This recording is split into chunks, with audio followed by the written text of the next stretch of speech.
Hi, and welcome to another episode of Can't Stop the Growth. I'm your host, Chad Peterman, and today we're going to look at some audio from one of our Future Leaders Series meetings here at Peterman Heating, Cooling, and Plumbing, and talk about how leadership and starting to influence and motivate people.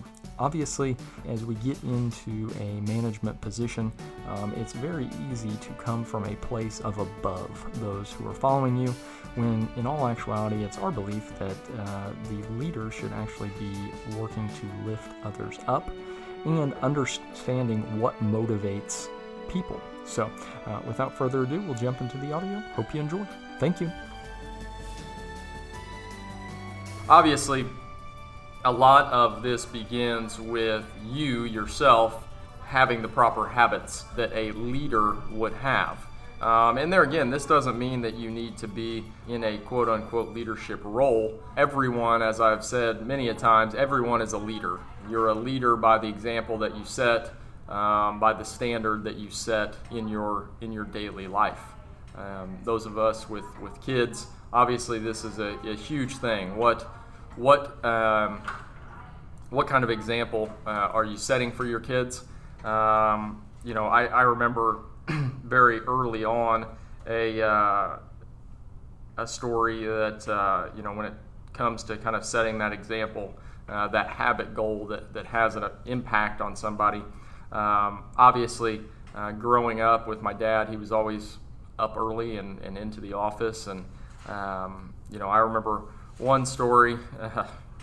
When we were in college, some festivities had run deep into the morning, and me and the friends are sitting there on the couch, and out walks Dad to go to work, and one of my friends muttered, I thought you ran the company. Why are you up so early? He goes, "This is what I do," and that's always stuck with me, as that was his habit, still is. That is who he was, and is today. And so I think it really starts with obviously leading ourselves. I've spoke about this before. It's very difficult to lead others if you are struggling to lead yourself. So coming to grips with who you want to be, who you need to be, and then when it comes to leadership, thinking about not only who do I need to be for myself, but who do I need to be for others. We do a lot of work and continuing to do more work and dive deeper into these DISC profiles, and understanding who we are, how we come off to others, and who we need to be for others. So there's a video that I think some of you have seen, maybe some haven't, with that Chris Lacurdo does. And he makes a very interesting point in these DISC profiles, and what he calls being mature in your personality type. I think mature is kind of the wrong word, because it kind of gives that the negative being if you're immature, which I don't think he really means in that. It's more so that awareness of who you are, and then when you're in a role, how do I get to a place where others understand? How do I get to a place where I can communicate with them and inspire them to be better? And so I always look at having the right habits as really understanding yourself, and then how you're going to communicate to others, how you're going to lift others up. I've long been a believer in leadership is a concept known as servant leadership. A leader is there to lift others up. The org chart typically starts with management down, whereas I always look at it as kind of management up. It's my job as a leader to lift everyone up, so that they can be at their best, so that they can do things that they thought maybe weren't possible. And I think that comes back to the creation of habits. How do I, as a leader, help someone who I am leading? How do I help them to develop the habits that will ultimately move them down the road? Oftentimes we get caught up in what I spoke about earlier with the technician contest is we give people who we're leading these outcome-based goals rather than the habits which will ultimately make them successful. The hard part about getting to these habits is you cannot, it's very easy to give someone an outcome, but what we have to understand is that everybody operates a little bit differently. Everybody's wired a little bit differently. And so we're going to have to sit down and have a conversation with somebody. We're going to have to sit down and really understand what motivates somebody. We're all motivated in some fashion to do something. And often this motivation starts with the habits that we have. Maybe someone that you're leading has a bad habit that is preventing them from getting to that outcome that you're both moving towards. Well, it's your job as a leader to understand and help them with that. A bad habit in our business could be looked at. You don't take very good notes, or you skip some steps, or whatever it may be in the process, or you don't pay attention to detail, or you're not thorough enough, or whatever it may be that is considered a bad habit. Well, how do we get out of that bad habit? The dictator leader is just going to simply say, fix that, stop doing that, do something different, stop it. I've very rarely seen that work because at that point in time, that person that you're leading there's no motivation to get better other than just to follow the direction. Your motivation is basically fear. If I don't do this, what's going to happen? And so my belief is that to truly motivate somebody, you've got to understand why they are doing something, and they've got to understand how that affects the entire process. Not simply just telling them what to do and what not to do. That is not leadership, that is more management. And what I have found is that management of people is not going to grow a company. Management of people is not going to grow people. You're simply just going to try to keep them on a track or in a box so that they do their specific job, and then hopefully everything works out. And to me, if we can truly level with people, there's more times than not, oh, I didn't even realize that. Oh, I'm sorry, I didn't realize that was the case. Or, oh yeah, sure, I can do that better. I didn't realize that it affected 3 people down the line. And those come in those conversations where we find out what people are about, what they're motivated by, and how can we help them form some of these habits. One of my goals in this class is to, there again, help you guys form good habits based on stuff I've learned. Is everyone going to listen? No. And that's fine. Everyone's on their own journey. Everyone's heading to that place that they want to be. And the key there to me is you have to, as we talked about a couple weeks ago, you've got to lose the ego. You got to drop that at the door, and you've got to see it from the other person's perspective. Why would they not do something that in your mind seems so simple? Like, this is so easy. Like, I don't understand why you're not doing that. Well, why aren't they doing that? What is it from their perspective that they aren't connecting and really dive into? One of the things that we're trying to always make better, that got me thinking along these lines, and there again, this was early Saturday morning when I was preparing this, but I was like, oh my gosh, we're looking at this problem. We're looking at this problem in the wrong way, and it's not really a problem. It's more so of an opportunity. But we were meeting on Friday about 2 things that we've given to our guys out in the field is reviews and memberships. And when I thought about this, I was like, oh my God, you big idiot! You've been doing this. You've been thinking about this all wrong. And the problem, and where I failed, is I forgot to look at it from their perspective. To me, sitting in my office, it seems very simple. Getting a review takes, I don't know, a minute and a half. Selling a membership, well, you got to talk about it. We got this nice brochure, this, that, and the other, and it's great. And we built all these great pieces. But at the end of the day, the technician, the installer that's going out there, they've also got 400 other things that they're supposed to be doing.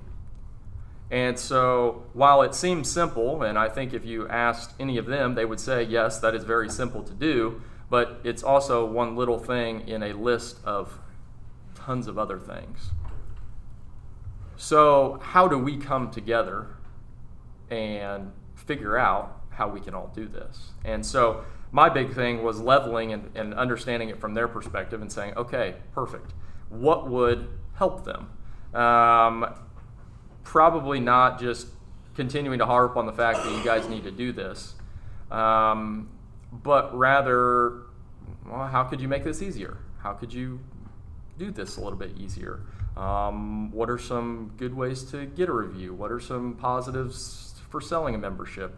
All of these things that, there again, oftentimes we just need to level with each other and kind of figure out how we can make it better. Everyone wants to do a good job.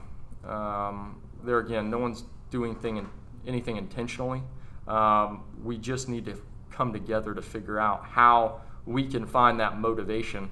And motivation is probably the wrong word. How can we find that where everybody feels, yeah, this is what we should do? And I'm excited to kind of start down this path and see if we can't, get some positive results from this by first just getting it from their perspective, asking them, what do you struggle with on this? I get it. It's one thing, and you're there to install something or fix something that isn't top of your mind. I get that. It shouldn't be. It probably ranks down the list of things that you're there to do. And so how do we get that on that list? How do we work together to get that done?